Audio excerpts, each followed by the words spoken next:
Veja um polegar positivo, estamos no ar. O episódio 9 do Clube da Exame Invest começa agora, fim de novembro. Estamos na virada para o último mês do ano de 2021, com um cenário que já era complicado, ganhando traços de ainda mais desafios à frente. Nova variante da Covid, peças do tabuleiro do cenário político eleitoral tendo movimentos importantes, como tudo isso impacta os investimentos.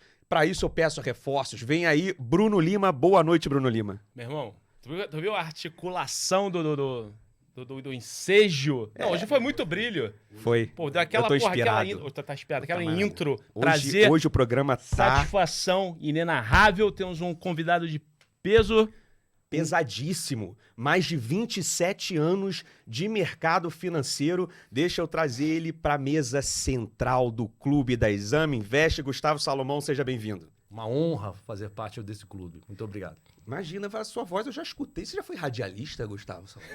Você já foi radialista? Conta pra gente essa Eu acho história. que tem uma galera aí que, pô, deve recordar, né? Alguém aí, início da década de 90, Galera já ali escutou essa... Alô, galera Ita. Quem fez Ita já escutou essa voz, hein? Já tô recebendo mensagens aqui. Conta essa história Eu pra acho gente. que você teve alguma informação aí Privilegiada. Isso é perigoso, isso é perigoso. Mas no pra quebrar um mercado. gelo diferente até, você já brincou de rádio, já fez rádio? Como é que foi isso?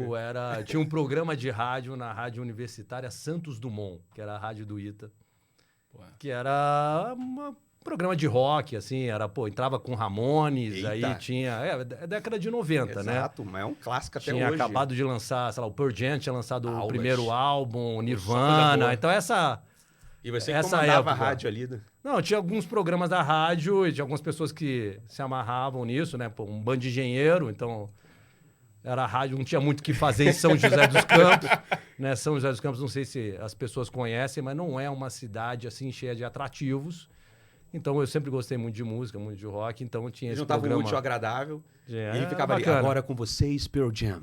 É, E dava pra ele. Agora no nosso playlist, Ramones.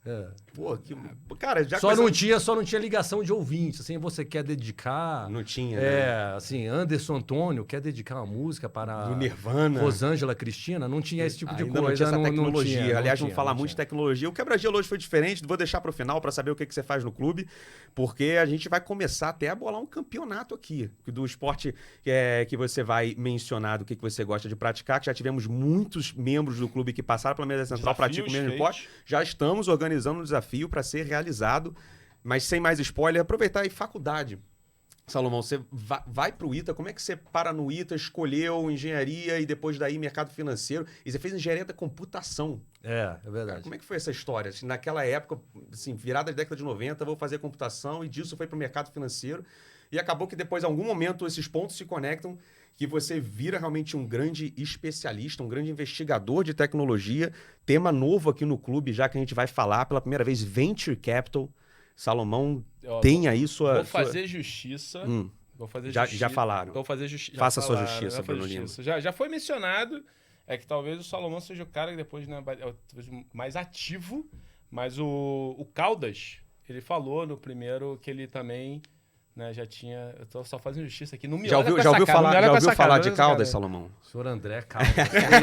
Conhece? Conheço o senhor André Caldas. Episódio 1, estreou o clube. Vou te falar, desde final de 93. Tem história, hein? O senhor André Caldas, ele eu formei em engenharia de computação no ITA, acho que ele tinha formado em engenharia eletrônica na Federal do Rio Grande do Sul. E a gente se encontrou na Oracle, fazendo Foi isso mesmo. um estágio. Não, estágio não, era um curso que tinham oferecido para alguns alunos, tal, não sei o que lá. E quem tinha feito engenharia de computação ou eletrônica e tal, eu encontrei ele lá. E, o Caldas trabalhou comigo, né?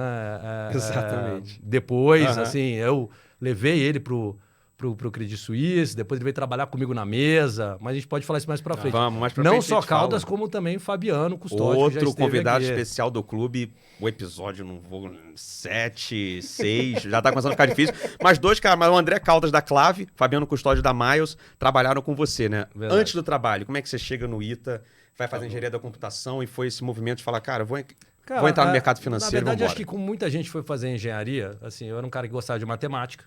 Uhum. Então, meio aquele negócio, o que você vai fazer? Eu sabia que não era nem biológicas, nem humanas, né? Então, foi para exatas é engenharia. Eu, na época, quer dizer, na verdade, eu sou mineiro, né? Nasci em Belo Horizonte, morei no Rio, morei em São Paulo, morei em Curitiba. E estava em Curitiba e queria voltar para São Paulo e, pô, vamos falar, vamos tentar os vestibulares. Aí fui fazer vestibular do ITA e entrei no ITA. Simples, De né? bobeira. Putz, não tinha nada pra fazer, tu viu no jornal, falou... Aí daí, mas assim, e você não sabe direito o que é engenharia, sei lá, etc e tal. É engraçado que, pronto, fiz engenharia de computação, na época não tinha nem internet ainda, né? Até quando eu formei no ITA, eu formei em 93, não tinha internet. A internet foi mais por volta de 94, 95. Mas eu queria computação, porque era algo novo, achava que, pô... Mas daí, a partir do que você está fazendo engenharia, você falou, cara, será que eu quero essa área técnica mesmo, de engenharia e tal? Eu falei, cara, não é muito o que eu quero, né, de carreira. E daí vai muita gente no ITA, né, fazer palestra, né, para empresa para recrutar, recrutar né, mesmo. júnior, estagiário. E na época, na verdade, assim, eu falei, cara, eu não quero engenharia.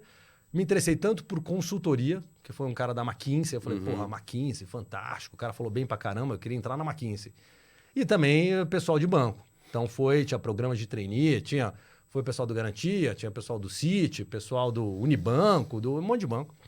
Aí eu falei, cara, ou eu quero consultoria ou eu quero banco, né? Ainda bem que eu não consegui entrar na McKinsey, que seria a minha escolha. E, pô, você trabalha que nem um condenado, assim, eu não tinha noção exatamente. Depois tem amigos meus que entraram lá e acabaram saindo depois. E, pô, gostei muito de mercado financeiro, né? Não sabia quase nada, né? Sabia de bolsa de valores e tal, mas você sabe muito pouco tecnicamente. E isso foi legal porque eu entrei no Citi, no programa de trainees lá, que era um programa que era bem disputado na época e era um programa que, pô, ensinava muito. Então, você não entrava tão mão na massa. Você tive um monte de curso e tal. Então, isso me deu um V0. E daí, pô, eu vi também que o Citi era um pouco, pô, era um lugar legal tal para aprender, mas não para fazer tanto carreira. E eu tinha amigos que tinham entrado no Garantia. Pô, tinha dado 94, plano real, Garantia bombou. Falei, cara, é isso que eu quero. Né? Então, entrei e acabei tentando Garantia. Entrei no Garantia no início de 95. Né? E fiquei 21 anos lá. Né? Caramba, porque ele foi comprado pelo Credit Suisse lá em meados de 98, mas permaneceu com espírito Garantia. Né? Assim, era comandado pelo Brasil. As pessoas que eram pagas pelo resultado do Brasil. Então, era diferente do Credit Suisse. O Credit Suisse, acho que até um dos modelos que ele... Quem disputou o Garantia na época foi o Credit Suisse e a Goldman. E o Credit Suisse levou, não pelo preço, mas pelo fato que os sócios que iam ficar negociaram isso. Ó, a gente quer autonomia para tocar a operação aqui, vocês vão tocar. Semelhante, se você pensar depois, como foi a compra do Pactual pelo UBS. Também estava a Goldman e o UBS, né? E também acho que um dos motivos que o UBS levou foi falar, pô, tava lá o André Esteves, o pessoal todo, falou, vocês tocam, tá? Então a gente, pô, sabe que vocês tocam bem, vocês tocam. Então foi assim no Garantia. Quem tocou o banco foi o time local e mesmo depois que foram saindo os sócios, foi ter uma renovação, continuou toda a autonomia local e a gente era pago pelo resultado local, então não tinha aquela... História triste que às vezes tem, pô, o cara perdeu dinheiro lá na Ásia com sei lá o quê, então teu bônus aqui, você se ferrou e você não vai ter bônus. Não tinha isso, era aqui, ó, pago pelo estado local e beleza, e vocês mandam, então, e tinha bastante autonomia, bastante limite, então fiquei lá 21 anos, foi assim, onde foi a minha carreira de fato, foi lá. E você é um cara, já pegando o gancho? Vai lá. Né? e você aí... Aqui não, né? Obviamente, o Salomão é um cara, né, de bolsa, né? E aí você entra lá no Garantia nesse período. Só lembra aí, você já entra ligado à área de bolsa, mas não, né, de fato, na mesa tomando decisão, né? Como é que foi essa trajetória, não do período, mas crescimento profissional, desenvolvimento do Gustavo Salomão? O Garantia era um negócio, assim, a escola ali era um negócio, assim, meritocracia pura, tá? Então, e tinha muita rotatividade. Até uma política... Da época Garantia mesmo, né? Da época que estava o Jorge Paulo lá, era assim, você tem uma renovação muito grande e assim, sempre os 10% piores saem. Entendi. Então entrava muita gente e saía muita gente. E meio ia filtrando. Reciclando, né? Ali, né? E era assim, então eu entrei numa área de suporte à mesa, aí eu fui para a mesa, na verdade fiquei um pouquinho na mesa de renda fixa, como o que chama de retaguarda ali, middle office. Aí eu fui para a bolsa, fui pro pregão da Bolsa, passei a ser operador de pregão. A Bolsa existia Físico, o pregão, lá. pregão físico. Operava Telebrás, Nossa. Eletrobras, Semig, muita opção de Telebrás, que era... A Telebrás, na época, da década de 90, era 40% do índice. Né? O índice era muito concentrado em Telebrás, Petro, Eletro, né? Estatais, né? de eletricidade. E daí você tinha algumas ações de consumo que eram Brahma, lojas americanas... Não tinha... Não era assim, nem Ambev ainda. não era nem Ambev. Então... mas era muito empresas estatais, né? Empresas de commodities, obviamente já tinha a CSN, Vale, Uzi Minas, etc. Gerdau. Então mas era um mercado mais concentrado, mas muito dinâmico. Aí, e o garantia era muito assim, ele queria que você tivesse a experiência. Então a ideia de ir pro pregão não era para ficar no pregão, era para tomar porrada no pregão, né? Entre aspas, mas ganhar um pouco de casca e ir para a mesa. Aí eu fui para a mesa, aí passei a operar derivativos, né? Eram opções de Telebrás na época. E operava ADR, né, mercado americano. E daí você vai evoluindo, se você vai bem, você vai ganhando mais autonomia, mais responsabilidade. Aí passei a ter um book maior. Aí virei chefe dessa mesa de bolsa proprietária, que eram 2 mesas separadas. A mesa de renda fixa, né, que é a tesouraria mesmo, que opera câmbio, juros, crédito, né, bonds, etc. E tem a mesa de bolsa, que aí operava todos os instrumentos de renda variável. Então, fiquei chefe dessa mesa, né, por um tempo. E depois eu fiz um movimento lateral em que eu assumi a tesouraria também. Passei a ser chefe da tesouraria ali. Final de 2009, início de 2010, eu acumulei as 2 áreas. Mas esse mérito aí, desculpa. Não, Mas esse mérito aí, né? Porque foi um mérito. Né? Você falou, tinha uma meritocracia, né? Você falou assim, como é que você fala? Não, fazendo o gancho, porque a meritocracia ela se fez tão presente que isso não... Me corrija se eu estiver errado, mas isso não é um movimento tão natural na hierarquia de tesouraria, né? Quando o cara vira tesoureiro, pelo menos dos casos que eu sei, ou escutei falar ou acompanhei, o background do cara é a renda fixa. Né? Quando o cara é o tesoureiro do banco, ele veio da renda fixa. Ele veio do câmbio, ele veio do DI, do juro, da inflação, do crédito... E você foi um cara de equity que virou o tesoureiro do Credit Suisse. Não é tão trivial. Não. É mais incomum, eu diria. Na verdade, assim, os bancos, né, normalmente, você sobe verticalmente. Né? Então, você está em qualquer área. Você pega uma área que nem a mesa.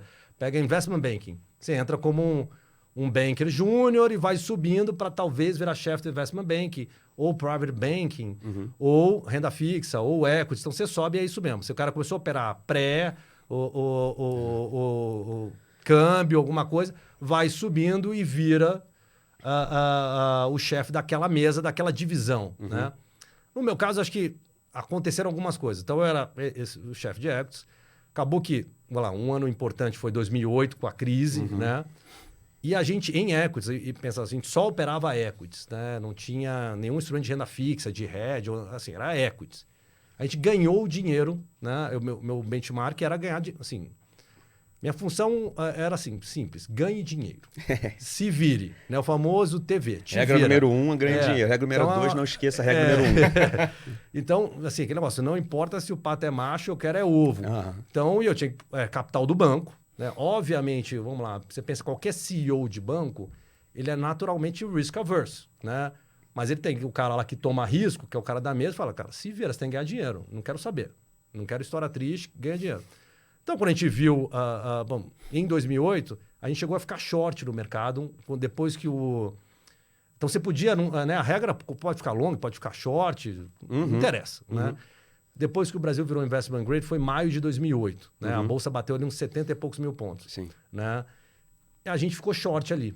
A gente já tinha tido a experiência de 2007, segundo semestre de 2007, tinha dado um estresse no mercado grande, já em função de negócio de hipoteca e tal.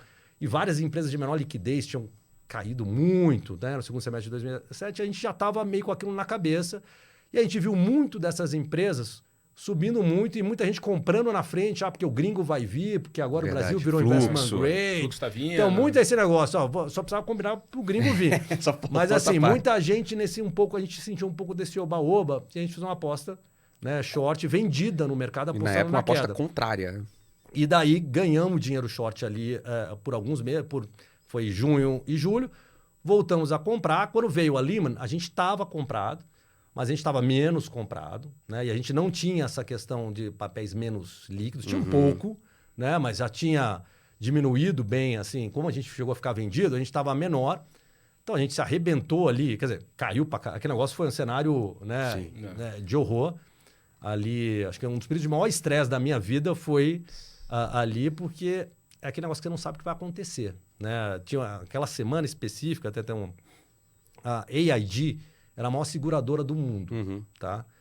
Ela tinha 1/3 do CDS, que é o contrato, chama Credit Default Swap, que é um contrato de crédito que é uma garantia. E você pegava bancos como a Goldman Sachs, né, que era o maior banco de investimento americano, a proteção dele era a CDS. Então, daí, se a maior seguradora do mundo quebra e aquela proteção não serve para nada, não existe. Quem honra, Não, sumiu a proteção, aí o cara ia ter que sair de todo o risco dele. Ele ia descobrir que o hedge não existia. Ia ser uma destruição, assim, era terra arrasada. Sim. Então, esse cenário... E assim, eu tinha passado por várias crises, né, na mesa, já estando na mesa desde 95. Década de 90 foi só crise. Foi crise do México, crise da Ásia, crise da Rússia. Só que uma coisa é você passar por uma crise sendo um funcionário, né, um cara, beleza, um trader mais júnior. Outra coisa é sendo o chefe da mesa, que tem que tomar a decisão. Então, ali, em 2008, nesse cenário de, não sei se vai ter amanhã, foi um estresse maluco. Mas aí a gente estopou as posições, mas como a gente tinha muito gordura de resultado, a gente estopou e estava ganhando dinheiro ainda no ano. Assim, a gente entregou mais da metade do resultado que tinha ganhado, mas terminou ainda assim, positivo. estava 2008. positivo. E daí, ainda novembro e dezembro, ainda começou a melhorar o mercado, a gente voltou a tomar risco. A gente reduziu o risco absurdamente, estopou quase tudo. E daí voltamos a tomar, ainda ganhamos dinheiro em novembro e dezembro. Então, quer dizer, fechou um ano bem. E daí o que aconteceu? Com isso, 2009, a gente estava com a cabeça limpa. Né? A melhor coisa, assim, numa crise, né, você não se arrebentar, você fica, tranquilo. E a gente começou a tomar muito risco ali em 2009, na convicção maior que o mercado ia melhorar. Começou a comprar o mercado. Isso. E que também não era trivial naquela Não era época. tão simples, porque muita gente fala, melhorou, deu essa ajuda, mas tem um monte de banco com problema. Exato. Vai ter mais corpo boiando, não é só a Lima, vai ter o cara lá, vai aparecer. Acho que ninguém entendia exatamente a mecânica de injeção de liquidez do Fed. Também. Né? Não, o exatamente. instrumento. O Fed começou com instrumentos ali, que daí ele viu, na verdade, que foi um erro muito grande deixar o cara quebrar. Porque esse counterparty risk, assim, todos os bancos se relacionam com todos. Então, se um quebra, você tem um efeito em cadeia. Porque dominó grande. Então, aí o remédio que você tem que fazer depois é muito complicado. Então, quer dizer, foi um erro ali não ter dado um backstop, ou sei lá, na época se falava que talvez a Lima fosse comprada pelo Barclays, mas não rolou. Né? Então, mas assim, a gente estava muito convicto em 2009 e daí a gente foi muito bem. E essa área, a mesa proprietária, não era uma área grande, tinha 8, 9 pessoas. E a gente, pela primeira vez, acho que na história do banco, essa área foi a melhor área do banco. Área de equity. A área de equity proprietário. Normalmente a tesouraria é uma área, né, que tem limites maiores, opera mercados maiores. Só que a tesouraria não foi tão bem em 2009, porque normalmente o cara... Renda fixa. A renda fixa. Porque o cara de renda fixa, se você conversar com vários caras de renda fixa, ainda mais velha guarda, os caras são sempre mais negativos, são sempre mais bearish. Por quê? Porque passaram por muita crise. Peraí, galera renda fixa, quiser vir aqui, convidado para fazer aqui o contraponto. Ponto aqui do Salomão. Mas tem essa... mas é um pouco, cara, vai, assim... E assim, é natural. Né? O cara de equity, ele acredita mais no amor. Ele fala é mais romântico. Na construção das empresas e tal. Então, o cara de renda fixa já fala, vai dar ruim. E daí, com isso, o pessoal não foi bem. E daí, acho que uma série de coisas. Aí me chamaram para também assumir a renda fixa. Então, eu acumulei a renda variável, a mesa de equities, com a mesa de renda fixa. E fiquei nessa função dupla. Não juntou as equipes ficaram separadas. Eu tinha um chefe de renda fixa que ficava em Londres e um chefe de renda variável que ficava em Nova York, né? Assim, na estrutura funcional do banco. Embora meu chefe, efetivamente, era o presidente do banco no Brasil. Porque, como eu falei, a gente era remunerado pelo Estado do Brasil. Né? E daí fiquei nessa função dupla até eu sair do banco, que foi em 2016. E já imagino que você vai perguntar por que eu saí do banco. Exato. Acho que por muito motivo que muita gente, né, de área proprietária do banco acabou saindo, porque o incentivo para você tomar risco proprietário depois da crise foi diminuindo. Teve um monte de mudanças regulatórias, ainda mais para um banco gringo. Né? E daí ainda, ali o que piorou foi que na Dilma, né, no final acho que o primeiro mandato da Dilma, o Brasil perdeu o investment grade de novo. Né? E depois teve mais um notch de downgrade. Então, daí, putz, os limites foram mais reduzidos. E daí o incentivo, assim, pô, você não podia... Eu estava acostumado a tomar muito risco, né? Ter um limite bem grande. O limite era muito menor. Né? Encheção de saco de um monte de coisa piorou demais. E daí eu estava acumulando essa função dupla. Então, pô, tinha muita burocracia. Eu falei, cara, não tenho mais a liberdade que eu tinha e nem mais... O tempo que eu tinha para me dedicar àquilo que eu gostava. Isso. Então, eu passei basicamente, pensamento de engenheiro, né? Assim, gastar muita energia em algo que não me dava retorno. Que é com essa burocracia. Reuniões, que é com gringo. Com um monte de coisa. E você gostava de operar. E daí eu falei, cara, não tá mais valendo a pena. Exato. Acho só antes, até um ponto aqui, a galera que quiser pegar um pouco dessa história que o Salomão falou, a gente fala muito de alguns filmes aqui, no final o Salomão vai falar da série, mas aquele documentário Inside Job, ele fala muito bem dessa estrutura toda do AIG, enfim, a galera quiser dar uma olhada depois, só que um adendozinho rápido aqui, quem quiser dar uma olhada depois. O Too Big to Fail também é bem detalhista nessa o parte. Big Short também. O Big Short também é mais sempre bom ponto. Bacana. E aí você vem pra... Né, você sai do eu banco. saí do banco, aí eu entrei nesse mundo de Venture Capital. Venture Capital. Chegamos ao Venture Capital. Porque... Aproveita e explicar pra gente o que é Venture Capital. Venture Capital é basicamente você colocar capital em empresas fechadas, né? Você tem... antigamente você tinha... Era muito mais private equity, né? Que era isso, mas eram tamanhos maiores, ticket maior, etc. Né? Tickets maiores. Empresas mais maduras, isso, talvez. Exatamente. Mas assim, aí... teve vários... uma série de fenômenos que deu esse boom em Venture Capital. Primeiro, taxas de juros mais baixas. Verdade. Né? No mundo todo. E uma coisa muito importante é o avanço da tecnologia. Então, você tem um monte de empresas. Hoje, o fato de você ter esse iPhone com capacidade de processamento gigante permite, né, que tem um monte de empresas que prestem serviço e que daí, para isso, e que daí consigam usuários, né, milhões, bilhões de usuários, você pensar, porque tem acesso a essa tecnologia. Então, para você pegar uma rede social, certo? Que hoje tem bilhões de pessoas conectadas, é só porque você tem tecnologia. Né? Você voltar lá em 2000 e baixo, você não tinha tecnologia, você não tinha velocidade de processamento. E daí isso também permite agora que as empresas terceirizem muita coisa. Né? Então você não precisa ter um mainframe para você colocar lá as máquinas. Você salva as coisas no cloud, né? Na nuvem. Então você tem um monte de coisa. Então a tecnologia, o avanço da tecnologia permitiu, né, que o empreendedorismo também florescesse, além de os juros muito baixos no mundo. Né? Então, com isso, o capital começou a procurar novas fontes. Alternativas de investimento. E essa indústria cresceu muito, porque aí você começou a ter muitos casos de sucesso, né, que você pode acelerar. Mas como é que você foi motivado porque aí você sai do Brasil, você falou, né? Mas como é que você chega e fala, cara, pô, você acordou um dia... Vou investir em Venture Capital, né? Como é que foi esse... que era aquela coisa mais de mesa, fluxo, preço, tela e... Putz, cara, agora é Venture Capital. Eu sempre gostei, assim, o cara para investir em equities, né? É um cara que tem que entender de gente, né? Porque equities, vamos lá, é mais quente, né? Renda fixa, você tá olhando exatamente taxa de juros, tal, é mais frio. Sim, você olha mais assim... conta. Mais conta, o FRA, né? A diferença dessa taxa com essa outra, ou spread disso aqui com isso aqui... É menos intrínseco a questão gente aí, né? É mais por conta corrente do país, balanço de pagamentos, tem uma série de coisas macro que você está olhando, inflação, PIB, etc. Equities não, assim, o sucesso de uma empresa depende basicamente das pessoas que estão lá. Né? Então, e eu sempre gostei de investimento, sempre gostei de gente, né? De entender a história da pessoa, não sei o que lá. E foi natural, assim, como isso acabou, uma pessoa leva, vem cá ver um caso. E essas comunidades nós estamos aqui no clube, né? Tem esses clubes que são meio fechados, né? Você pega assim, mercado financeiro no Brasil, você tem Faria Lima e Leblon, que concentra grande parte dos integrantes. Obviamente você tem gente no Brasil inteiro, mas os grandes players estão lá, então é um clube. Exato. Venture Capital também, tem algumas grandes firmas, né, que foram se desenvolvendo nisso, e tem comunidades. Como eu acabei decidindo mudar para Nova York quando eu saí do banco, porque eu tive que ficar um tempo off, fiz um acordo com o banco. Fui para Nova York, até era, na verdade, uma questão pessoal, dar uma experiência para os meus filhos, né, de abrir a cabeça e tal.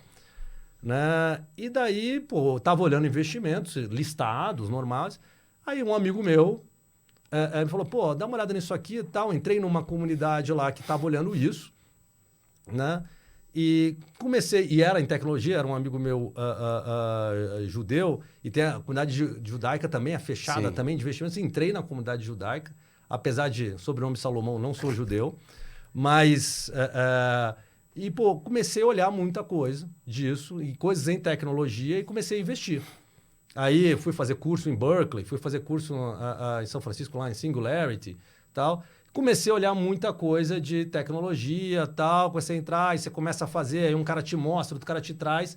Comecei a fazer muita coisa disso. E aí eu dei uma certa sorte de timing, né? Porque eu fui para lá em 2016, né? Se você for olhar o que aconteceu em Venture Capital nos últimos 5 anos, né? A não ser que você tenha pegado uma coisa muito errada, né? Mas tudo, assim, valuations e mesmo o desenvolvimento das empresas, né? Tudo andou muito. Então, acho que tem menos mérito. Eu tive um faro, mas foi simplesmente assim, me conectar com as pessoas, entender a história, falar, pô, isso aqui tem uma... Aí você coloca um pouco de dinheiro aqui, um pouco de dinheiro ali, aí você vai pegando gosto e as coisas foram evoluindo. Então, várias empresas que eu investi acabaram até já abrindo capital e tem outros que estão, né, na boca aí de abrir capital. Então, e você vai vendo isso e você vai reciclando isso. Mas isso, o que é interessante até para a parte de empresas listadas? Você consegue meio ver assim, a disrupção acontecendo. Né? Então, fica mais próximo, né? Porque você vê a coisa... Porque normalmente o cara, o que ele está fazendo, né, para a empresa? Ele está atacando um problema, uma dor. Ele está solucionando ou está fazendo melhor alguma coisa. Né? Normalmente as fintechs vieram porque você tinha uma série de bancos que eram, né, os incumbentes, e era, né, o mapa do mundo é um oligopólio, né, não só no Brasil. Você tem alguns poucos bancos, porque teve muito M&A, né? Então foi tendo uma concentração em poucos players. E acaba, como o cara é muito grande, ele às vezes não tem tempo, nem incentivo. Para olhar um probleminha que tem ali num processo da cadeia, no atendimento do cliente ou no serviço. Né? E banco é uma empresa de serviço. Então, aí, pô, entraram os caras e falaram, pô, tem uma brecha aqui. Pô, se eu fizer melhor isso aqui, eu vou, pô, ganhar mais cliente, eu vou fazer mais isso, porque eu não preciso ter toda a estrutura gigante do banco e tem sistema de legado, eu vou fazer um sistema melhor, mais rápido. Então, você conversa com o cara e fala, puta, realmente, isso aqui tem... Então, por exemplo, até dando exemplo, não sei se eu posso dar exemplos aqui, isso que eu até perguntar. Assim, pega assim, eu investi na Stone quando ela era capital fechado, né? Então, por exemplo, eu sabia que consegui ver que uma empresa como a Cielo, que era uma das queridas do mercado, né? Você tinha as duas grandes empresas que eram a Redcar e a Cielo. A Redcar foi o Itaú... Fechou o capital, né? Fechou o capital dela. A Cielo, controlada pelo Bradesco, Banco do Brasil. Vê que, pô, esses caras, de novo, são caras que estão... Eles tinham 90% do mercado, os dois juntos, e, pô, uma margem muito grande. Então, falar, pô, se entrar esse cara com essa ideia, oferecendo um serviço melhor, uma taxa melhor, etc., vai ganhar bastante mercado. Daí veio Stone, veio PagSeguro. Então, a gente viu que... Aí eu conseguia, por exemplo, até o que ajuda, e é uma coisa que eu faço até depois que a gente chegar na questão da gestora, você pode olhar, puta, se esse cara tem esse market share tão grande e essa gordura de margem, vai entrar uns caras atacando, vai perder share, vai perder margem. Então, isso está sendo precificado na ação? É que você estava até falando ali, o mercado olha para frente. Né? Então você pode pedir, pô, vou shortear essa ação. Então você começa a ver que esse cara vai ser atacado. Então, você está olhando o Venture Capital em diversos setores, você fala, putz, além do olhar, pô, esse cara vai se dar bem e vou investir para ganhar dinheiro comprado nessa ação, até na hora que ela ganhar mercado e daí abrir capital, eu também posso ganhar dinheiro vendido nessa outra ação que vai perder market share, vai perder margem, etc. Que acabou sendo um efeito de você olhar empresas fechadas, te deu também insumos ou te deu insights para você olhar empresas abertas e falar, putz, tem uma oportunidade aqui, o que no caso foi short. A gente até conversou sobre isso no episódio passado com o Fábio Espino. Ele começa a olhar cripto para entender e tal, e através de olhando cripto ele foi entendendo a infraestrutura de que precisa para aquilo tudo, e isso deu insight para ele também de fazer posições no Brasil. Para quem ficou curioso, tá aí o episódio 8, o episódio da semana passada com o Fábio Espínola da Apex Capital. Apex Capital. Também trabalhou comigo no... Não é possível. Eu tô esperando ele ver se ele cortava a bola aqui. Outro também que trabalhou contigo. Não, trabalhou no Garantia, né? Mas ele trabalhava numa numa outra mesa. Na mesa ele fazia dívida externa, bonds. Verdade. E depois ele foi para o asset. Seu, né? Foi meio contemporâneo. Aí, aí ele foi para o asset, né, do Credit Suisse. E daí ele saiu para a Quest e daí montou a Apex. É isso aí. De novo, eu falei que é um clube, né? Então todo mundo acaba se conhecendo ou acaba se cruzando em algum momento. Como você estava falando de Stone, só para pegar, que Stone também voltou muito ao noticiário recentemente, mas talvez de um lado não tão bom na história, sofrendo fortes correções de preço. E aí entra com aquela sua pegada que você falou de tesouraria. Cara, eu tinha que ganhar dinheiro. É para cima ou para baixo, é comprado, é vendido, né? Você foi muito formado assim nas suas passagens, 21 anos, arredondando aqui, de tesouraria de grande banco. Como que você viu essa queda de Stone, você que investiu quando ela era empresa fechada, e se você até conseguiu pegar esse movimento? Né? Porque como gestor também mostra muito esse pragmatismo de falar, cara, gostei, estava comprado, mas começou a acontecer certas coisas que virei a mão. E acontece. Aconteceu, exatamente isso. Na Stone aconteceu isso. Aconteceu isso.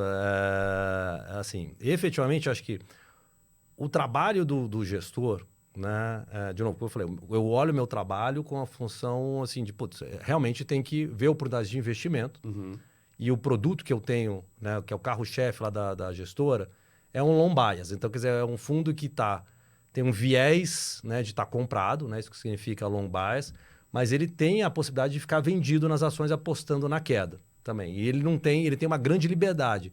E é parecido com o que eu fazia, né, o produto reflete um pouco a minha experiência, né, de tantos anos, né, mais de 20 anos lá no banco.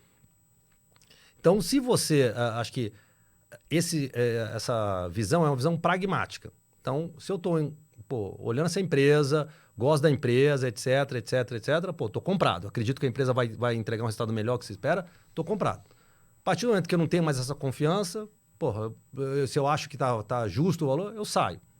Não preciso ficar casado com a empresa. A partir do momento que a mesma empresa eu acho que ela vai decepcionar, seja por fatores competitivos, etc., macro, específicos, gente, de novo, como eu falei, é um fator muito importante, eu posso ficar vendido. Aí eu tenho uma decisão aí de balanço de riscos, né? A dificuldade, tem só um issue que é importante mencionar quando você está vendido, é que algumas vezes, dependendo de onde você está vendido aqui no Brasil, você tem que tomar aluguel, né, de alguma ação, detentor, né, de ação, né? O que cara te dá aluguel é o cara que tem a ação, né, obviamente. E esse aluguel, ele é callable. Ele pode ser chamado, ele pode chegar e forçar você a devolver essa ação, tá? E daí você tem que, caso você queira permanecer vendido, você tem que arranjar algum outro doador dessa ação para pegar e devolver para o cara. Então, por isso você tem que só ter um cuidado. Você não pode ficar de peito aberto, gigante, short, numa ação específica. Mas, assim, dependendo de onde está, no caso da Stone, ela é listada lá fora, é mais fácil essa questão do aluguel, né? Então, tem uma liquidez muito grande e é mais fácil tomar esse aluguel. Então, a gente, por acaso, né, na história desse ano, a Stone é um grande contribuidor de resultado para o fundo, para a Norte, né, que é a gestora, na ponta short. Porque até é engraçado, a gente começou o fundo em 29 de janeiro desse ano, né? Então a gente está completando agora 10 meses, né? Hoje está completando 10 meses. E a gente começou com ela comprado. A ação estava $80. Há 10 meses atrás. Há 10 meses estava comprado a $80. E daí a ação foi para 90, voltou para 80, voltou para 70, alguma coisa, a gente resolveu sair da posição. Então a gente saiu com um pequeno prejuízo. Comprou 80 e pouco, saiu a 70 e uns quebrados, tá? E falou, cara, a situação competitiva tá pior, né? E a gente começou a perceber que tinha alguns problemas até na questão de crédito, né? Então a gente falou, putz, acho que tem uma oportunidade aqui short. A gente começou a investigar um pouco mais, né? Aí tem uma série de fatores específicos. A gente percebeu que tinha bastante gente saindo da Stone, né? E a gente fez uma posição vendida ali por volta dos $65 esse ano. E continuamos investigando e conversando com competidores. E acho que até às vezes tem esse trabalho investigativo, né, de você olhar uma empresa. Não é só falar com o RI da empresa, com o manager da empresa. Isso também faz parte. Mas você fala com competidores, cadeia, né? E você fala uma coisa muito importante. Se tiver gente saindo da empresa, fala com as pessoas que estão saindo da empresa. E a gente foi conversar com pessoas que estavam saindo da empresa, entender como é que tá acontecendo no crédito e tal, não sei o que lá. A gente começou a perceber que tinha um problema maior ali, de competição e realmente, assim, as fintechs, elas revolucionaram, como eu falei, e disruptaram a questão de serviço. Né? Você fazer um serviço, né? Prestar um serviço melhor, mais rápido, mais eficiente, com mais qualidade, etc. Né? Então, por isso que você vê o crescimento de bancos digitais, né? De outras empresas de pagamento ou de serviço financeiro. Só que dar crédito não é uma coisa tão simples, ainda mais no Brasil. Né? Quer dizer, na verdade, dar crédito é fácil. Né? Dá lá. O difícil é receber. Então, a gente viu que tinha alguns issues lá e a gente, depois dessa investigação, fez short. Aí o papel começou a cair, a gente investigou mais, conversou com pessoas e tal, aumentou o short para baixo. Então, ela foi, assim, das posições que a gente tinha do fundo, uma das maiores convicções. Então, ela chegou a ser uma posição mais de 5% do fundo short na Stone. Caramba. E detalhe, a gente continua short na Stone, quer dizer, ela agora está por volta de $16, eu acho. Caramba. 16, hoje ela estava caindo um pouco, $15. E a gente continua short, a gente continua achando que assim, a história muda, assim, essas empresas negociam, principalmente empresas que negociam a um múltiplo muito alto, elas estão embutindo uma expectativa, né, de crescimento muito grande. Se a história muda, e no caso da Stone teve vários problemas ali, e passou a não ter uma clareza, aí eles tiraram guidance, a gente falou, putz, cara, tá assim... E principalmente se a solução não é uma solução de curto prazo. Né? E acho que é engraçado, assim, as pessoas têm... De novo, aí é um pouco da escola, né, pragmática, não tem esse amor, né? Não tem essa questão, putz, caiu muito, e agora? Cara, a hora que você viu que não tá bom, sai. Então, mas esse é o ponto bom, né? Tem a coisa do... a gente tá falando um pouco sobre isso antes de começar. Tem a coisa do psicológico, né? Do cara comprou, subiu muito, não necessariamente, né, já acabou, gerou todo o valor que tinha. Você pode carregar, de repente, papel por muito tempo e continuar tirando valor. Da mesma forma, né? Que você falou, pô, abriu uma posição vendida, caiu muito, mas, cara, pode cair mais. Assim, então, na verdade é o seguinte, você tem que olhar independente. É um pouco aquela visão de que eu sempre tive essa visão, e aprendi isso no Garantia. Não existe preço médio. Esse negócio, mas você comprou, aí, pô, você comprou, vamos lá, uma ação a 10. Essa frase é emblemática, né? Então, mas não, você comprou a 10 e tá 15, você está ganhando 50%, aí você fala, se cair para 14, tudo bem, porque eu comprei a 10. Eu vou falar, não, bonitão, tá 15. Né? Então, ainda mais a gente que tem cota, na cota tá 15. Se cair para 14, não tá tudo bem. Então, é meio como se você tivesse a cabeça de você olhar suas posições todo dia e você compra elas de volta todo dia, no né? preço ou vende. Então, comprei a 20, putz, caiu para 15. Então, não tô meio assim de vender, que é o caso da Stone e tal. Cara, para onde vai? Vai para 10? Né? Obviamente você nunca vai saber que vai exatamente, mas você está nessa visão que piorou, né, na margem, né? Cara, então vende. Entendeu? Vende. Você quer ficar... A gente tem muita gente, acho que tem essa questão do short é uma questão interessante, que é o seguinte, tem muita gente no mercado que não tem esse mandato, tá? Então, o fundo é long only, é só comprado. Né? Às vezes, alguns fundos de previdência são long only, fundos institucionais long only, o fundo mesmo livre long only, então o cara não tem esse... Então, a maior parte do mercado, né? E mesmo pessoa física não tem esse hábito, né, de vender ações. Sim. De ficar vendido. Ficar vendido, né? Então, isso é uma gama pequena, né, dos investidores que tem esse traquejo. Né? Eu acho que a gente, pela minha experiência, eu tenho bastante traquejo de ficar short em empresas específicas. Né? Por exemplo, a gente está short esse ano em Magalu desde a cota 1. Né? E de novo, a gente gosta de shortear exatamente ações que são, de repente, muito queridas. E às vezes as empresas são muito boas, né? A Magazine Luiza é uma empresa fantástica. Né? O management é muito bom. Só que é uma empresa que, de novo, cenário competitivo, né? Você estava com Magazine Luiza, Via Varejo, Lojas Americanas, Mercado Livre, aí entrou a Shopee, aí tem a Amazon, tem a Alibaba. Todo mundo disputando o mesmo cara para comprar televisão, geladeira, seja... Assim, aí um cara vem e oferece frete grátis, que ele quer ganhar share. Outro cara vem e oferece facilidade de pagamento. Aí você vê, cada vez mais vai ficando a margem mais apertada pelo mesmo cara. E tem, obviamente, a questão macro. Né? Então, se você tem inflação, né? Quer dizer, preços dos produtos vão subir, poder aquisitivo não necessariamente subiu, não necessariamente o cara teve um reajuste de salário. Se a economia não está bombando, né, se não está todo mundo competindo pelo mesmo cliente, cara, vai sofrer. Aí, o que está no preço? No preço, de novo, tá que o cara vai continuar crescendo. Né? Então, pô, a Magazine Luiza, quando a gente começou o fundo, estava R$25. Agora está 8. E a gente continua vendido. Então, de novo, eu acho que o importante é você ter um pouco esse olhar.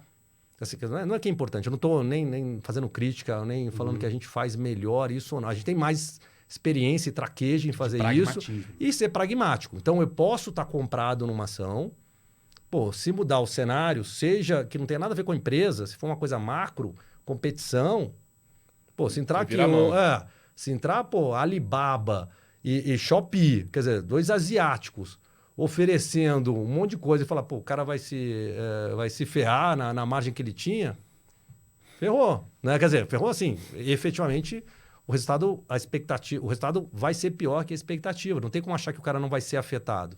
Né? Então, acho que nesse ponto, no pragmatismo, é você agir rápido. E bastante short single names. Né? Tem muita gente que faz short no índice, só no... Faz no Ibov, no Ibov, no BOVA, no Small. A gente faz short single names quando a gente percebe. E é sempre melhor fazer no cara que é mais querido, porque aí, quando tiver essa mudança, né, de clareza para as pessoas que a situação está pior, você tem mais gente que vai sair desovando. Eu acho bem legal falar de short, porque assim, é tão natural, de novo, executar, tem as suas peculiaridades, né?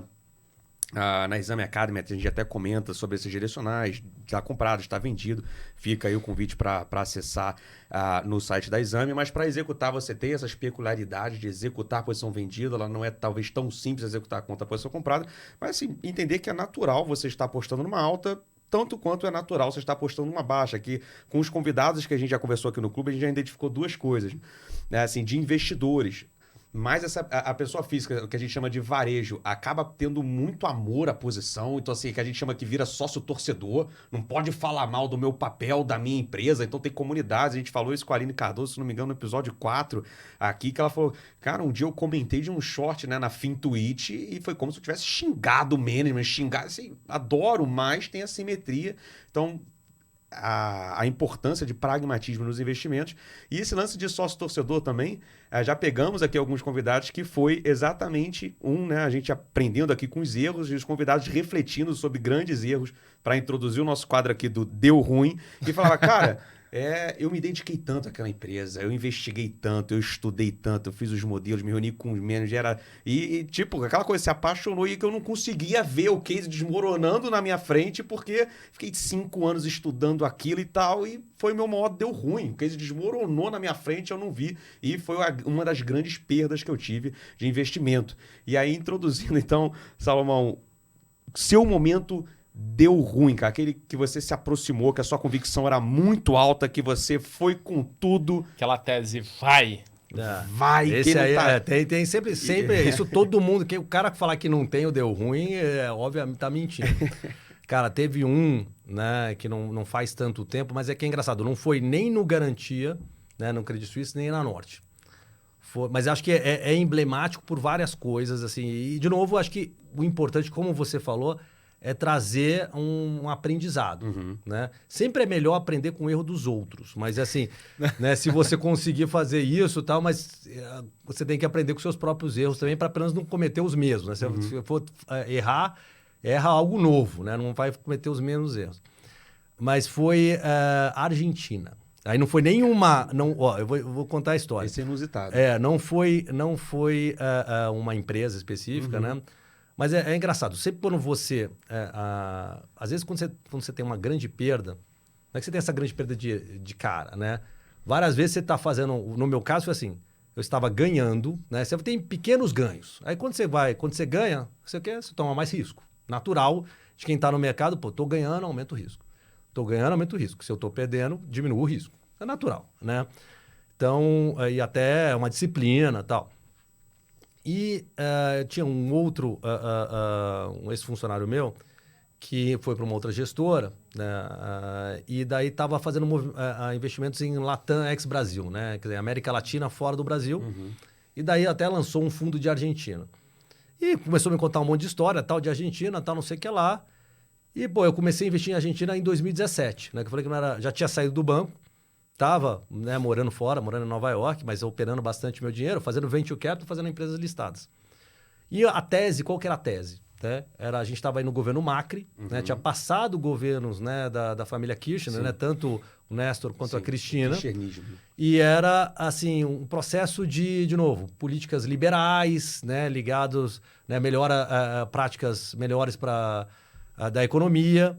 E com a ideia, e tinha, né, o grande case é aqui. A Argentina nessa época era considerada frontier market, ia voltar a ser emerging market. Evoluir para emerging market. Isso, que é a classificação que quem dá é o MSCI, né, que é um índice que é super seguido, né, no mundo inteiro. E daí a gente ia passar a ser emerging market. E daí eu fui comprando umas ações de consumo, de bancos e etc. E isso em 2017 deu muito certo. Então ganhei um bom dinheiro em 2017, isso me deu mais convicção. E daí fui aumentando isso. Mas qual que é o grande aprendizado aí? E daí, na prática, virou emerging markets. Então a tese estava certa, só que começou a dar problema na Argentina macro, né, de 18, inflação, né? Isso 18, né, de inflação e do câmbio rasgando, etc. Começou a ter uma perda de confiança, eu estava com uma posição grande, e daí, quer dizer, ela tinha virado emerging markets, assim, mas o MSCI anunciou que ia virar, ou seja, deu a classificação, mas isso era para ser implementado em 2019. E aí eu achava que ia ter aquele fluxo gringo e que não veio. E, pô, aí começou a cair muito as ações, que não era tão líquido assim. E no final, ainda de 2019, para complementar, o Macri perdeu nas primárias ali no meio do ano. Sim. E aí foi um banho de sangue. Aí eu saí de tudo, perdendo assim, muito. Mas o que era um outro aprendizado? Eu estava sozinho tocando meu dinheiro, né? Tava indo muito bem sozinho tocando meu dinheiro, mas acho que o que é importante quando você está num time, né, numa equipe? Você tem esse checks and balances, você tem essa discussão, né, que tinha muito no Garantia, né, no Credit Suisse e agora na Norte, na gestora. Então, você sozinho, eu fiquei exatamente sócio-torcedor, como você falou. Falando, não, vai voltar a Argentina. E acho que eu tratei a Argentina... Mudando, e você, não, vai vir fluxo. Não, E eu tratei a Argentina como investimento. Eu tinha que ter tratado como opção. Então, opção, você coloca lá uma apostinha pequena, 2% do seu patrimônio, 3% do fundo. É uma opçãozinha. E eu coloquei como investimento que acreditei nessa tese. Então, eu estava com mais de 10%, vamos lá, posicionado nisso. E isso caiu, sei lá, 70%. Né? Foi uma destruição, assim, um banho de sangue. Aí eu saí. Obviamente, como mudou a tese, aí você tem que realizar. Mas foi... assim, emblemático. Então, esse foi um momento que deu ruim, assim, que foi recente, né? Faz 3 anos. Muito recente. Achei muito interessante e inusitado. É até inédito aqui no clube. O momento deu ruim não foi uma ação. Né? Foi uma tese, né? Maior. Foi um país. E o aprendizado muito interessante, cara. De time, né? Que formalmente é o comitê de investimentos, mas que nada mais é todo mundo ali, você tem opiniões divergentes, você vai formando um consenso. E eu acho que esse ponto, né? Até como eu comentei, tem pessoas que vieram aqui, por exemplo, o Caldas trabalhou comigo, o Fabiano... Né? Assim, acho que uma coisa em relação a todos os gestores que passam aqui, acho que é assim, muito importante ter assim, que o gestor não faz nada sozinho, né? É um time grande que discute, que olha, e você fala com o cara de um setor, de outro, o cara que vai aprofunda na ideia, e você se alavanca em cima exatamente dessa capacidade da inteligência das pessoas. Então você dá a oportunidade, e a cabeça do Garantia é essa, né? Não é que tinha um cara lá que fazia dinheiro sozinho, né?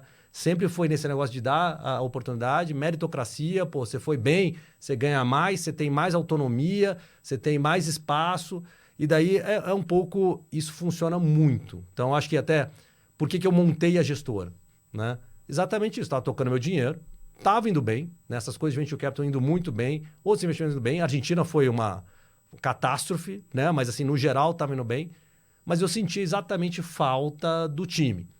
De falar, putz, eu quero ter um debate, uma discussão, eu quero, olhar pro cara e falar, vai lá olhar isso, vai lá olhar aquilo. Então, quando eu tava errado nesse negócio aqui. Isso, quando eu tava com as pessoas como o Fabiano, o Caldas e outros, vários, você tinha muito isso, o cara traz uma ideia, traz outra, a gente discute, aí faz, aí você tem mais convicção, você aprofunda.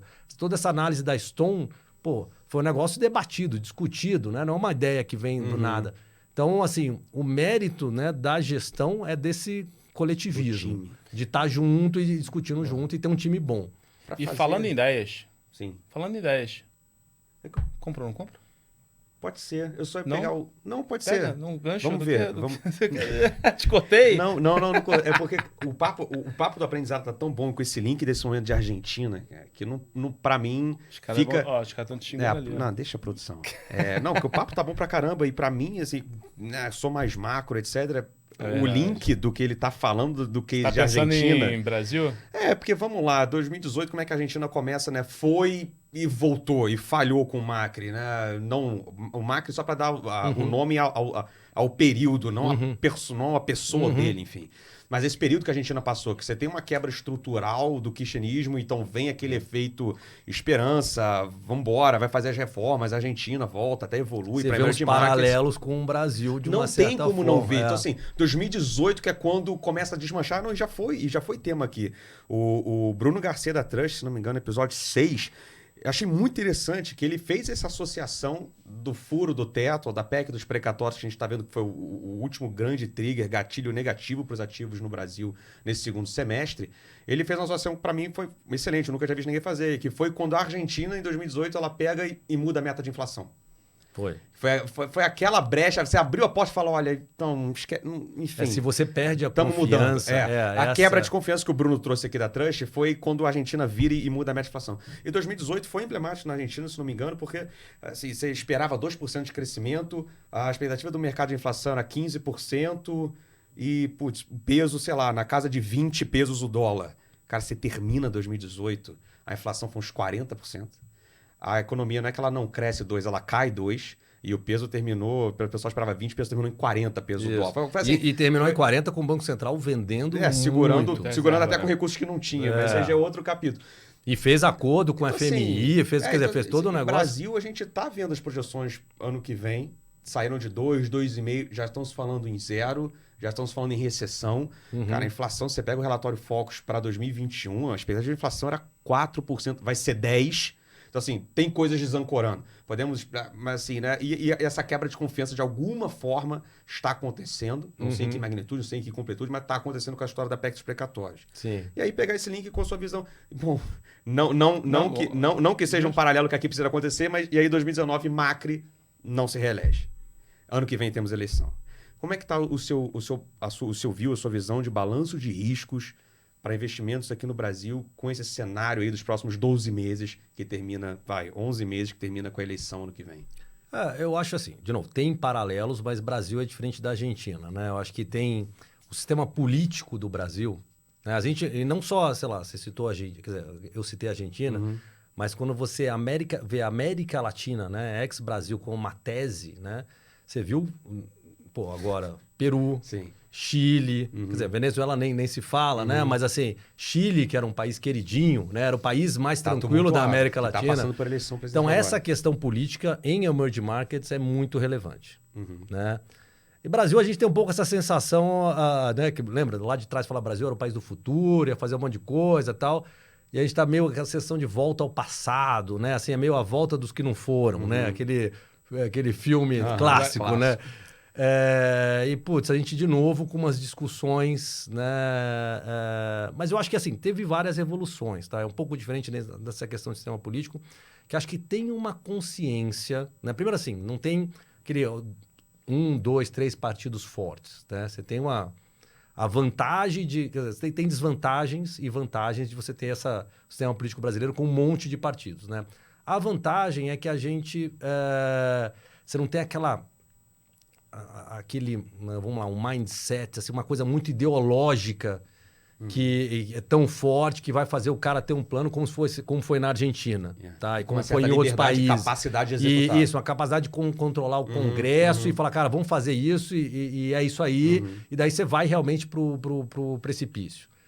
Como o Brasil tem isso, então você tem um certo, de novo, checks and balances ali que o pessoal sabe que não dá para deixar o negócio... E até para esses exemplos, né, de aprender com o erro dos outros, que não dá para ir para o precipício. Então, bom, cenário político, quer dizer, a eleição ano que vem já está contratada, quer dizer, a gente sabe disso há muito tempo. Né? O mercado está num cenário, efetivamente, de ter essa polarização entre Bolsonaro e Lula. tem a chance aí de uma terceira via, que eu acho que essa possibilidade ainda é uma possibilidade pequena e não está precificada, né? Então, acho que se você for ver o grande upside que tem para o mercado nessa questão política, é esse trade da esperança. Ou seja, o trade da esperança é que essa terceira via vai ser competitiva, né? Por enquanto, acho que tem ainda uma... Você tem, obviamente, candidatos aí que foram já mais definidos agora, nessa semana, com a questão do PSDB. Você tem o Dória, você tem o Moro, você já tinha o Ciro Gomes. Mas se você pensar assim, quem que vai aglutinar, né? Você tem aí, então, os principais caras são o Moro e o Dória. Né? Que nas pesquisas o Moro aparece na frente. Está muito longe ainda. Né? A gente está você pensar em novembro de 17, você falar que o Bolsonaro ia ser presidente, né? Acho que o cenário de muita gente você tem o Alckmin, você tem a Marina, né? Você não levava a sério o Bolsonaro. E acabou virando presidente. Então está muito longe, tem muita coisa para acontecer. De novo, o que eu falei, o trade da esperança pro mercado é que essa terceira exista um voto útil que vai convergir para essa terceira via, e pode até ser um voto útil do cara que gosta do Bolsonaro e que não gosta e mais pela rejeição ao PT, ou vice-versa, sei lá, e que, anyway, você tem um voto que essa terceira via seja competitiva para tentar chegar no segundo turno. Se acontecer isso, quer dizer, acho que vai ter um trade da esperança aí em algum momento, quando isso ficar mais claro, de colocar essa probabilidade. E aí vamos ver se acontece. Está muito longe, tem muita água para rolar. Então, em relação à política, é isso. Em relação à economia, eu acho que, assim, de novo, a gente não fez várias reformas. Acho que até essa incerteza, essa questão da inflação ter sido maior, com juros maior, acaba, de novo, tornando mais difícil o investimento em alguns setores, né? Assim, mas você tem a oportunidade de um monte de coisa. Os preços ajustaram bastante, né? A Bolsa bateu 130 mil pontos em julho, está próxima a 100 mil pontos. Ela voltou para nível de novembro do ano passado. Né? Então, tem aí esse... agora, você tem uma alternativa. Em novembro do ano passado, você tinha juro de 2%. Agora, a gente vai para juro de 2 dígitos. Né? Então, mas quando você olha, várias empresas tiveram um de-rating muito grande. Seja porque teve um monte de IPOs esse ano, então empresas ficaram menos líquidas, e daí o nego bateu geral. Mas mesmo as empresas incumbentes, setor elétrico, bancos, empresas de commodities, tem várias empresas que estão em valuations bem atrativos. E eu acho que, de novo, é importante olhar para frente. Se a expectativa é que, de repente, a inflação acalma, em algum momento a gente pode estar falando de corte de juros, com o PIB meio patinando aí próximo de zero. E um cenário político mais claro, eu assim, até nesse ponto ideológico que eu falei, eu acho que tanto existe um receio, né? Pode existir receio para investidores em relação à esquerda, mas assim, o Lula se provou, né, quando ele foi eleito em 2002, num cenário muito diferente, em que existia um temor muito grande, se provou com um cara também pragmático. Soube trazer um ministro da Economia, da Fazenda, quer dizer, que era o Palocci na época, mas trouxe o Meirelles para o Banco Central, etc. Soube ter políticas que não eram exatamente o que ele pregava na eleição. Né? A gente fala que o famoso, você toca que nem o violino, você segura com a esquerda e toca com a direita. Né? Então, você segurou a eleição na esquerda, né? Você atraiu os votos na esquerda, na hora de tocar foi com a direita nessa parte econômica. Óbvio, você vai colocar políticas sociais, tal, etc. Mas, assim, foi coerente, foi correto. Assim, não teve uma aventura ideológica como em países da América Latina. Então, eu não tenho aquele temor que vai ser o fim do mundo. Mas eu acho que, de novo, gera muita incerteza, gera muita preocupação, e as pessoas vão ter que ver para crer se for realmente o Lula eleito, vai ter vamos ver o que ele vai falar, quem que ele vai trazer para a equipe, quem que é o vice, quem que é o ministro da Fazenda. De novo, acho que existe esse temor, assim como existe também em relação ao Bolsonaro, tem uma decepção em relação ao Bolsonaro, nessa questão de políticas liberais, dado o que aconteceu de teto de gastos e outras coisas também. Né? Então, de novo, assim, não tem um cenário perfeito. Perfeito. Bruno Lima agora corre que tá contigo aí. Agora Agora tu se vira, sai correndo que a produção já tá ali batendo no vidro. Porrada ali, ó. Vai, cara, corre, tá contigo. Não, mas dado esse cenário, assim, pensando em ideias, né? Você falou, pô, ideias de investimento, enfim, tem coisas boas, tem coisas atrativas. Você falou alguns setores aqui, vai lá. Você já deu uma palhinha aí quando você falou da tua visão de comércio online, de Magazine Luiza, né? Mas o varejo físico versus, então, o varejo online, né? Você falou de uma empresa, mas setorialmente falando, hoje você tem alguma... Você faz uma posição aqui, você tem alguma coisa clara? Eu acho que assim, o que é interessante do varejo físico, né? Você tem empresas muito diferentes, tá? Então, você tem diversas empresas, até em subsetores de varejo, né? E acho que isso que é legal dos IPOs, apareceram empresas novas, né? Você tem comida pet, né? Você tem... antes você tinha, né? Aí tem farmácia, aí você tem supermercado, você tem a loja efetivamente, mas tem, por exemplo, setor de vestuário, tal. Você tem empresas diferentes. E, de novo, nessa parte de equities, é muito importante essa parte de gente.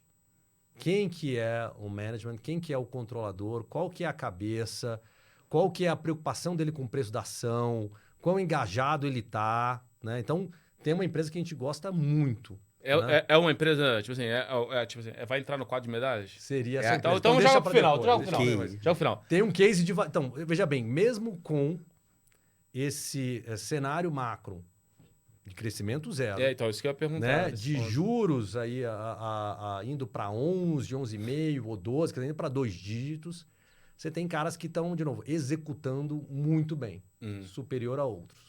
Varejo eletrônico, realmente, eu acho que... De novo, qual que é o grande diferencial de varejo eletrônico? Né? Assim, o que você quer quando você compra varejo eletrônico? Você quer comprar o produto pelo melhor preço... A omnicanalidade, e você entrega na sua casa. Né? Rápido. Né? Você não quer receber daqui a um mês. Você quer receber em poucos dias. E, você prefere um frete grátis. Então, quer dizer, não tem muita mágica aí. Aí você tem que entender quem que faz isso melhor... se todo mundo fizer meio parecido, de novo, você quer o melhor preço. Então, a gente gosta no varejo eletrônico mais de Mercado Livre porque é diferente o business, né? Acho que tem uma parte de pagamentos lá, né, que é o Mercado Pago. Tem todo um ecossistema ali dos sellers, porque, de novo, é aquela diferença de 3P e 1P, né? Então, ali tem um marketplace, que você tem um monte de caras que até dependem do Mercado Livre. Então, foi criado, o esquema meio Alibaba, né? Que é diferente de Magazine Luiza, Via Varejo, Lojas Americanas, etc. Mas, obviamente, tem caras que executam melhor. Então, acho que é importante estar próximo das empresas e entender um pouco o que eles estão fazendo para se diferenciar, para ganhar share. Mas não tem mágica, tá? É diferente. O cara não tem uma marca. Qual que é a marca Magazine Luiza ou Via Varejo? Não, você está comprando a televisão, a geladeira. Tá? Então, não é a marca ali, não tem você quer o serviço, o preço. Então, nessa hora, como é mais difícil, acho que assim, quando a economia indo bem, o pessoal com acesso, beleza, as pessoas todas vão ganhando. Aí entrou um monte de gente competindo. Fica mais difícil. E ainda nesse tema de setores sensíveis a juros altos, assim, shopping ou construção civil, ou shopping e construção civil, o que você compra ou não compra, o que você faz ou não faz? Eu gosto de shopping e não gosto de construção civil. Aliás, construção civil é um short. Claro, na minha opinião, quer dizer, a gente já está short nesse setor. Já caiu pra caramba, né? Continua short, porque, de novo, é para onde vai. Beleza. Né? Assim, o nosso call de construção civil foi muito nessa linha de, a inflação vai ser mais alta, vai subir os juros, a visão macro. Você teve um boom de construção civil no passado, porque as pessoas não estavam em pandemia, o cara não viajava, o cara não ia, não consumia no restaurante. Então, acabou com uma reserva de valor, um investimento no apartamento e tal. Então, teve um boom de lançamentos. Esse ano, juro para cima, custo de construção civil, né? Seja aço, seja tudo, subindo, né? E um monte de lançamentos. E agora o cara pode viajar, o cara pode ir num restaurante, o cara vai no cinema. Então, o basket de consumo dele mudou. Então, a gente imaginava que ia ter um pouco de um problema de supply ali. Eu acho que agora as empresas vão começar a falar que não está vendendo, então aquela velocidade de venda do lançamento vai ser mais lenta. De novo, o custo de construção civil continua alto e é mais difícil para o cara. Então, affordability para o cara ir repassando o preço não dá. Então, eu acho... E você tem... O que é legal do setor? Na Bolsa tem muitas construtoras. Então, aquele problema do short que eu falei, que às vezes você pode ser callable, a gente foi dividido, dado que era um call mais macro. Pega 5 construtoras, 4 construtoras, e vende. Então fez um short com essa Setorial visão mesmo. macro. Tá? E tem empresas muito boas ali, mas era, de novo, visão macro. Não era sem muito... E shopping, acho que foi muito amassado. Quer dizer, vamos lá, os dois caíram muito. Diferença de shopping. Shopping é um pouco diferente, quer dizer, totalmente diferente. Né? Você tem o property ali. Você tem, de novo, você não vai ter... você tem, vai lá, umas empresas de shopping, né? Iguatemi, Multiplan. Você não está aparecendo um outro shopping ali, outro ali, outro ali, outro ali, Vindo outro de ali. fora. Não, tá. O Tá shopping lá, é aquilo que seguindo. tá lá, é aquela posição lá. E é um pouco de ter uma reabertura, de você volta a ir no cinema, ir no restaurante. E teve ainda, eles foram beneficiados, né? Pelo fato das pessoas, com a pandemia, viajarem menos.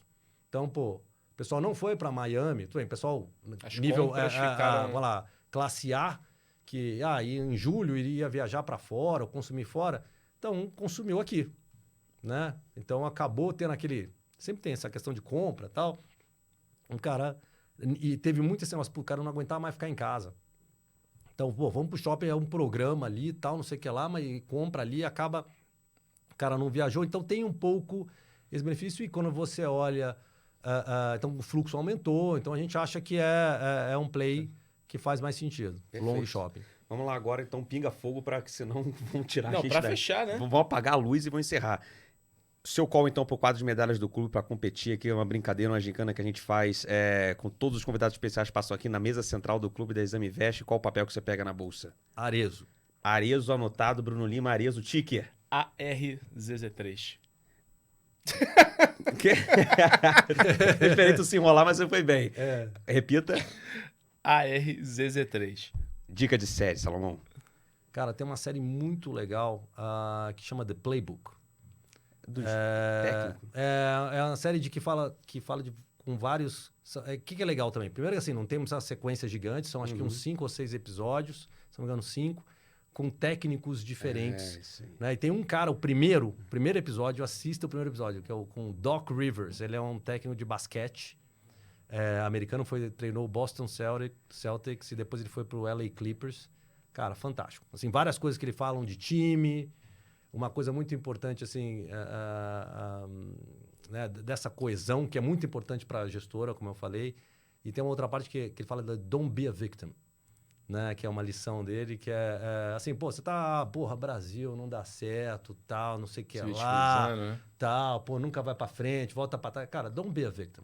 Então age em cima disso. não se Se a vitimiza, função Parte pra isso, cima. cara, não seja uma vítima. É. Cara, reaja, tome a sua decisão, é assim mesmo, corre atrás. É assim pra todo Pô, mundo, o mercado tá vambora. difícil, o juro subiu. Bora. Pô, o nego falou besteira. Pô, cara, se vira. É um pouco o te vira. É isso, don't be a victim. E assim, é bem legal vários toques que ele dá, mas tem outros técnicos também. Bacana. Boa. E o que você faz no clube? Jogo tênis, squash, assim, Olha qualquer aí. coisa de raquete. Vai amassar o cara aqui. Vambora. O cara de joga squash pra caramba. Pode amassar Ele ele. tava tirando onda Tá, ali. imagina, Não, tá, vamos fazer. imagina, eu, que até, isso. eu até proponho o seguinte: Tava. tem várias tava. pessoas que falaram que jogam É tênis. isso tal. que eu quero propor. Paolo de Sora, da RPS, Fabiano Custódio, da Maias Capital, e agora temos Gustavo Salomão, da Norte Asset. Já estamos formando aqui uma chave de tênis, será transmitida, vai ser torneio disputada individual na e dupla, né? Arena Tá dando um BTG, desafio. mas, cara, para encerrar, só realmente falar da Norte Asset, seu projeto que está começando Que tá na plataforma BTG, Esse ano. Pactual Digital. está na plataforma do BTG, Pactual Digital, site Bruno Lima. BTG. .com.br. Cara, Norte Asset, Gustavo Salomão, então fundador e CIO da Norte Asset. Cara, sucesso, muito obrigado pela sua participação aqui no clube. Pra Obrigado gente, acho que foi vocês, sensacional. Sempre à disposição. É um prazer inenarrável Olha aí. estar Esse aqui já tá com no vocês. Estar aqui com vocês. Agora, eu gostaria de também depois receber uma camiseta Opa! bonita Mais do que dessas aí, merecido. Clube Exame, para fazer Abemos parte do camisa. clube. E tá fechado. Opa, Abemos. opa. Irmão, obrigado. Obrigado, Pessoal, Salomão. até a Obrigado. próxima Valeu. semana que vem temos mais um abraço.